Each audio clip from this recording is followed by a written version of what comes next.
जय Hind and hello guys, स्वागत है आपका आपके अपने YouTube चैनल ज्ञानदेही होस्ट में। और इस वीडियो में मैं आपको बताने वाला हूं किंग जॉर्ज मेडिकल यूनिवर्सिटी यानी कि KGMU nursing officer recruitment 2025 applying online process के बारे में कि कैसे आपको ये फॉर्म फिलअप करना है। गाइस यहां पर आपको रजिस्ट्रेशन से लेकर प्रिंट तक स्टेप बाय स्टेप पूरी जानकारी दी जाएगी, जिससे कि आप इस फॉर्म को बिना किसी मिस्टेक के भर पाएंगे। तो आपको वीडियो को पूरा देखना है। तो चलिए शुरू करते हैं। अगर आपने अभी तक वीडियो को लाइक शेयर नहीं किया कर दीजिए, और चैनल के ऊपर अगर आप नए हैं तो चैनल को सब्सक्राइब करके बेल आइकन ऑन कर लीजिएगा। इसके बाद में जो लिंक वीडियो को डिस्क्रिप्शन में दिया है आप ओपन करिए। ओपन करने के बाद आपको जानने को मिलेगा कि 733 पोस्ट पर यह भर्ती निकाली गई है। इसके फॉर्म आप लोग 31 मई 2025 तक भर पाएंगे। कौन सी कैटेगरी के लिए कितनी वैकेंसी है वो आप यहाँ पर चेक कर सकते हैं। अप्लाई करने के लिए आपके पास क्या विकल्प है वो आप देख सकते हैं। इसमें 3 क्वालिफिकेशन के माध्यम से आप अप्लाई कर सकते हैं। पहला है बैचलर डिग्री नर्सिंग यानी कि BSc नर्सिंग आपके पास होनी चाहिए, या फिर आपके पास BSc पोस्ट सर्टिफिकेट यानी कि पोस्ट बेसिक BSc नर्सिंग आपके पास होनी चाहिए। अगर ये भी नहीं है तो तीसरा ऑप्शन है कि आपके पास GNM होना चाहिए। साथ ही साथ आपका जो रजिस्ट्रेशन है वो होना चाहिए इंडियन नर्सिंग काउंसिल के अंदर। और आपके पास अगर आप डिप्लोमा की क्वालिफिकेशन से अप्लाई कर रहे हैं तो फिर आपके पास 2 ईयर का एक्सपीरियंस भी होना चाहिए। फिर आप यहाँ पर फीस की इन्फॉर्मेशन देखेंगे। आपकी इंपॉर्टेंट डेट्स आप यहाँ से वेरीफाई कर लेंगे। ये भर्ती आपकी 2023 के अंदर भी आई थी 1291 पोस्ट पर। अभी आप यहाँ पर इंपॉर्टेंट लिंक के सेक्शन में आएंगे और यहाँ पर आ जाने के बाद में आपको अप्लाइंग ऑनलाइन लिंक ओपन करना है। अब गाइज आपके सामने यहाँ पर कुछ ऐसा इंटरफेस आ जाएगा। यहाँ पर आ जाने के बाद में आप 2 तरह की वैकेंसी देखेंगे। एक है आपकी बैकलॉग रिक्रूटमेंट और दूसरी है आपकी जनरल रिक्रूटमेंट। तो बैकलॉग रिक्रूटमेंट में अगर आपको अप्लाई करना है तो आप पहले वाले पर क्लिक करेंगे, क्योंकि कुछ वैकेंसीज में बैकलॉग भी है। और फिर आप यहाँ पर देखेंगे सेकंड नंबर पर जनरल, जो कि इस साल की करंट वैकेंसी है। तो जिस पर भी आपको अप्लाई करना है आपके चॉइस के अकॉर्डिंग आप उसके सामने जो रीड मोर का ऑप्शन है यहाँ पर क्लिक करिएगा। इसके ऊपर क्लिक करने के बाद आपके सामने इस तरह का इंटरफेस आएगा, जैसे कि आप वीडियो में देख सकते हैं। अगर आप यहाँ से इसका जो ऑफिशियल नोटिफिकेशन है डाउनलोड करना चाहते हैं तो आप यहाँ पर डाउनलोड के नीचे डाउनलोड फाइल्स पर क्लिक करेंगे तो आपके सामने इसका नोटिफिकेशन आ जाएगा। इसमें गाइस जो फीस है वो जनरल OBC EWS के लिए 2360 है और SC ST के लिए यहाँ पर 1416 रुपये फीस रखी गई है। पिछले 2023 के अंदर जब ये वैकेंसी आई थी उस वक्त इसमें 1100 कुछ के आसपास फीस जनरल OBC EWS के लिए थी और SC ST के लिए भी कुछ 700 के आसपास फीस थी। और इस बार उसको डबल कर दिया है, यानी कि आप देख सकते हैं कि कितनी हाई फीस आपसे ली जा रही है। तो ये चीज़ आपको क्लियर हो गई। अब आप यहाँ पर क्या करेंगे, आपको एक लॉगिन का जो ऑप्शन है वो देखने को मिलेगा। आप यहाँ पर ये जो अप्लाई नाउ के नीचे लॉगिन है इसके ऊपर क्लिक कीजिएगा। इसके ऊपर क्लिक करने के बाद आपके सामने ये वाला इंटरफेस आएगा। यहाँ पर भी आप फीस की इन्फॉर्मेशन देख सकते हैं। अभी आपको यहाँ पर जो रजिस्ट्रेशन है इसका एक लिंक मिलेगा, आप रजिस्ट्रेशन इसके ऊपर क्लिक करेंगे। इसके ऊपर क्लिक करने के बाद आपके सामने कुछ ऐसा इंटरफेस आ जाएगा। अब यहाँ पर आपके सामने एडवर्टाइजमेंट है, तो आपको यहाँ पर जनरल रिक्रूटमेंट में अप्लाई करना है या फिर बैकलॉग में, वो आप यहाँ पर टिक कर दीजिए। अगर आपको दोनों में करना है तो आप दोनों को टिक अगर करेंगे तो देखेंगे double fees will be charged at time of payment, यानी कि अगर आपको दोनों पर अप्लाई करना है बैकलॉग और जनरल रिक्रूटमेंट दोनों, तो फिर आपको डबल फीस पे करनी होगी। इसलिए यहाँ पर आपको सोच समझ के ही इसमें जो ऑप्शन है उसको टिक करना है। अब आप यहाँ पर देखेंगे कैंडिडेट रजिस्ट्रेशन डिटेल्स। तो सबसे पहले आपको आपका जो फर्स्ट नेम है वो एंटर करना है। उसके बाद में आप मिडिल नेम डालेंगे, नहीं या तो खाली छोड़ देंगे। और फिर आपका जो भी लास्ट नेम है वो आप यहाँ पर एंटर कर देंगे। उसके बाद गाइज आपको यहाँ पर आपके फादर या फिर आपके हस्बैंड का नाम एंटर करना है। और इसके बाद आप देखेंगे मदर नेम, तो आपको आपके यहाँ पर माता जी का नाम देना है। फिर जो डेट ऑफ बर्थ आपकी है वो आप यहाँ पर एंटर करेंगे, पहले डे, फिर आपका जो मंथ है वो आप एंटर कर देंगे। उसके बाद में जो आपका ईयर है वो भी आप यहाँ पर डाल देंगे। आपका जेंडर आप सिलेक्ट कर लेंगे। फिर पूछे क्या आप एक दिव्यांग कैंडिडेट है, अगर हाँ तो यस, नहीं तो आप नो करेंगे। Experience as a permanent government employee, government permanent employee के रूप में आपके पास कितना एक्सपीरियंस है, less than 3 year, yes more than 3 year यानी कि 3 साल से ज़्यादा, या फिर कोई एक्सपीरियंस नहीं है। तो आपका जो भी स्टेटस है वो आप यहाँ पर टिक कर दीजिएगा। उसके बाद क्या आप एक्स सर्विसमैन है, अगर हाँ तो यस, नहीं तो आप नो करेंगे। फिर मैरिटल स्टेटस आपका क्या है, अनमैरिड हो, मैरिड हो, विडो, डाइवोर्स, सेपरेटेड, तो जो भी है वो आप यहाँ पर टिक कर दीजिएगा या कह लीजिए सिलेक्ट कर लीजिएगा। फिर आप यहाँ पर नेक्स्ट के ऊपर क्लिक करेंगे। अब आप यहाँ पर कॉन्टैक्ट इन्फॉर्मेशन देखेंगे, इसमें आपको स्टेट ऑफ डोमिसाइल यानी कि ये बताना कि कौन सी स्टेट के आप निवासी है, वो आप स्टेट सेलेक्ट कर लेंगे। फिर कौन सी सिटी के, उस सिटी का नाम भी आपको यहाँ पर एंटर कर देना है। उसके बाद आप देखेंगे अप्लाइंग कैटेगरी, तो आपकी कास्ट कैटेगरी कौन सी है, general, OBC, SC, ST, EWS, तो जो भी है वो आप सेलेक्ट कर लीजिएगा। फिर आप आपका आधार नंबर डालेंगे, अपनी ईमेल आईडी यहाँ पर एंटर करेंगे, आपका फ़ोन नंबर डालेंगे जो कि आप रजिस्टर करना चाहते हैं। फिर नेशनलिटी में आप इंडियन सेलेक्ट कर लेंगे और उसके बाद में आप यहाँ पर देखेंगे ईमेल ओटीपी, तो आपको सेंड ओटीपी के ऊपर क्लिक करना है। इसके बाद जो आपकी ईमेल के ऊपर ओटीपी जाएगा वो ओटीपी आपका जंक स्पैम फोल्डर के अंदर भी हो सकता है, तो वो ओटीपी जैसे ही आपको मिल जाए आप यहाँ पर डालिएगा, यहाँ पर टिक करिएगा और उसके बाद में आई एम नॉट रोबोट इसके ऊपर क्लिक कीजिएगा। फिर आप यहाँ पर सभी जानकारी चेक करते हुए सबमिट के ऊपर क्लिक करेंगे। अब गाइज आप यहाँ पर देखेंगे कि जो आपका रजिस्ट्रेशन है वो सक्सेसफुल हो चुका है। आपको यहाँ से इसको ओके करना है और ओके करने के बाद में आप यहाँ पर इस इन्फॉर्मेशन को प्रिंट के ऊपर क्लिक करके प्रिंट कर लीजिए। अगर आपके पास प्रिंटर नहीं है तो इसको पीडीएफ के रूप में सेव कर लीजिए और बाद में प्रिंट करा लीजिएगा। इसके बाद आप यहाँ पर लॉगिन के ऊपर क्लिक करेंगे। लॉगिन पर क्लिक करने के बाद आपके सामने सेम इस तरह का इंटरफेस आएगा। अब आप यहाँ पर login for complete the form, इसके सामने लॉगिन पर क्लिक करिएगा।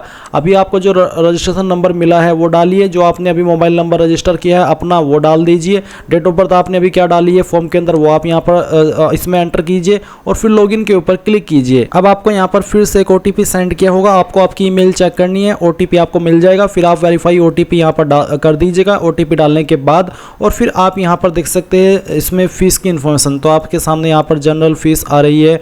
उसके बाद आप यहाँ पर बैकलॉग फीस देख सकते हैं। अभी आप यहाँ पर क्या करेंगे, आपको यहाँ पर इसमें जो एप्लीकेशन फॉर्म है उसके नीचे क्लिक हियर है उसके ऊपर क्लिक करना है। इसके ऊपर क्लिक करने के बाद आपको देखने को मिलेगा कि आपको पहले ये बोला जा रहा है कि आप आपकी फ़ीस पहले पे कीजिए और उसके बाद में अपने फॉर्म को कंप्लीट कीजिए। इसके लिए आप यहाँ पर इसके नीचे क्लिक हियर पर क्लिक करेंगे और आपके सामने पेमेंट का पेज आ जाएगा।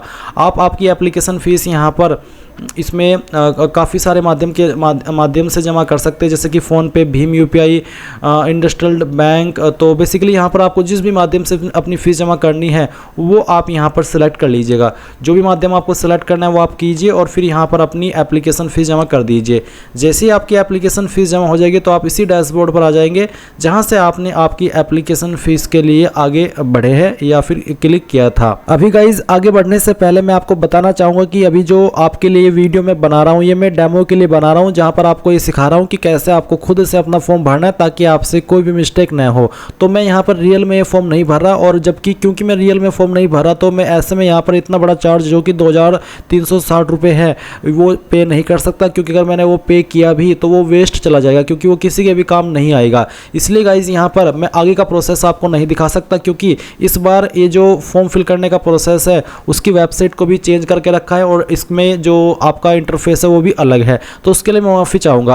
अगर हाँ आप में से कोई कैंडिडेट अपनी लॉगिन इन्फॉर्मेशन दे करके चाहता है कि मैं आपका फॉर्म भी फिल कर दूं और उसको रिकॉर्ड करके और आपकी मेन इन्फॉर्मेशन हाइड करके एक और वीडियो बना दूं जिसमें कि मैं आपको आगे का प्रोसेस दिखाऊं कि कैसे आपको फॉर्म को भरना है, तो वो आप अपनी डिटेल्स शेयर कर सकते हैं लॉगिन वाली। इसके लिए आप मुझे इंस्टाग्राम पर कॉन्टैक्ट कर सकते हैं। मेरी जो इंस्टाग्राम आईडी है मैं आपको यहाँ पर शो कर दे रहा हूँ, ये मेरी इंस्टाग्राम आईडी है। आप इंस्टाग्राम पर मुझे मैसेज या कह लीजिए डीएम कर सकते हैं और अपनी लॉगिन डिटेल शेयर कर सकते हैं फीस पे करने के बाद में, ताकि मैं आपका भी फॉर्म फिल कर दूं और आगे का प्रोसेस आपके लिए बना दूं। अभी मैं क्या करूं, अभी मैं आपके लिए क्या करना चाहूँगा, जो मैंने 2023 के अंदर इस भर्ती जब आई थी वीडियो बनाई थी वहाँ से बताता हूँ कि कैसे आपको फॉर्म को कंप्लीट करना है। तो बेसिकली जैसे ही आप अपनी एप्लीकेशन फ़ीस जमा कर देंगे तो आपके सामने यहाँ पर कुछ ऐसा इंटरफेस आएगा जैसे कि आप वीडियो में देख सकते हैं। अभी इसमें आपको कुछ जो इंटरफेस है वो अलग देखने को मिल सकते हैं, पर जानकारी यही सब भरनी होगी जैसे कि अभी आप यहाँ पर वीडियो में देख सकते हैं। मैं आपको फिर से बता दे रहा हूँ कि मैं फ़ीस पे नहीं कर सकता इतना बड़ा अमाउंट, इसलिए मैं आपको 2023 के अंदर जब ये फॉर्म आया था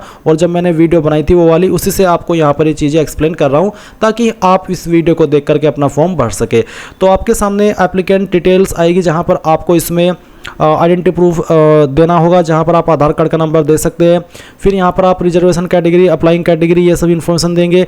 अगर आप इस फॉर्म को जनरल ओबीसी से भर रहे हैं तो आपको पता है कि क्या फ़ीस पे करनी है, और साथ ही साथ अगर आप ओबीसी एससी एसटी से भरेंगे तो आपसे कास्ट सर्टिफिकेट की जानकारी भी ली जा सकती है, जहाँ पर आपको इसमें जो आपका सर्टिफिकेट है उसकी इन्फॉर्मेशन देनी होगी, जिसमें कि आपको कैटेगरी सर्टिफिकेट इश्यू अथॉरिटी बतानी होगी कि किसके द्वारा आपका सर्टिफिकेट जारी हुआ है। आपको आपका सर्टिफिकेट चेक करना है, उसके ऊपर डेट आपको डेट भी देखने को मिलेगी और किस पोस्ट के अधिकारी ने उसको जारी किया है वो भी आपको देखने को मिल जाएगा। फिर आप वही कैटेगरी सर्टिफिकेट इश्यूइंग अथॉरिटी के अंदर भर दीजिएगा।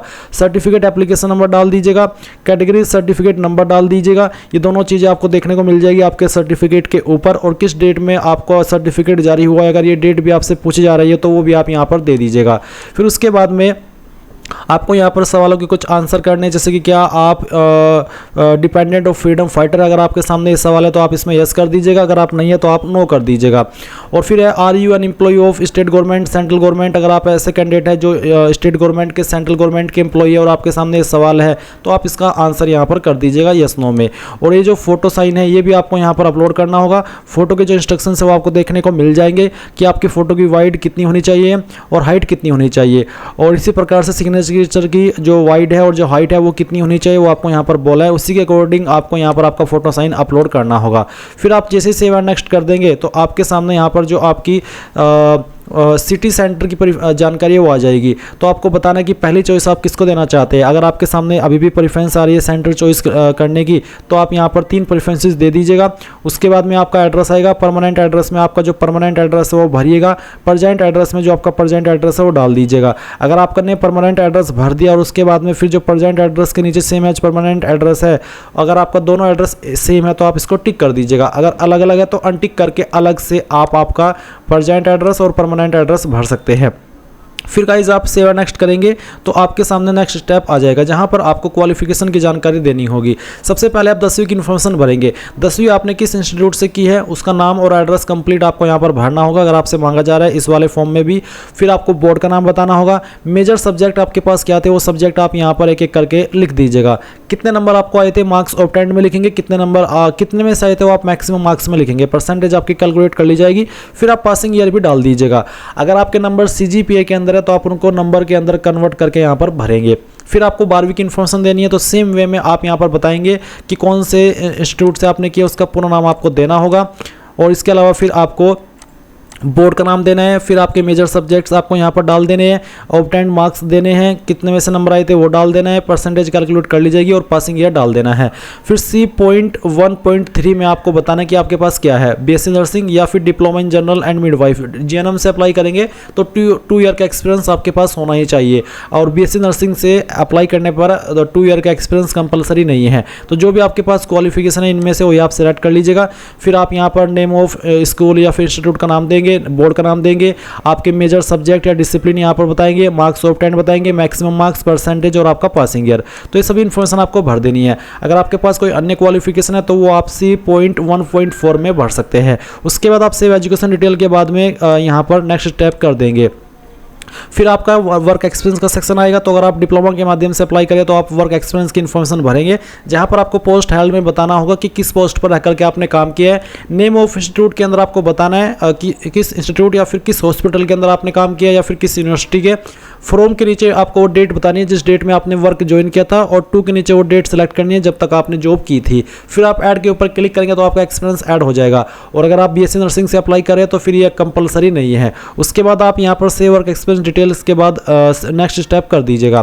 फिर गाइज यहाँ पर आपके सामने इसमें जो आपकी डॉक्यूमेंट्स की जानकारी है वो आ जाएगी। तो आप 10th का सर्टिफिकेट अपलोड करेंगे, फिर आपका जो डिप्लोमा नर्सिंग है, BSc नर्सिंग है, उसका सर्टिफिकेट अपलोड करेंगे। एक्सपीरियंस आपने अगर दिया है, आप डिप्लोमा के माध्यम से अप्लाई कर रहे हैं तो आपको एक्सपीरियंस सर्टिफिकेट अपलोड करना है।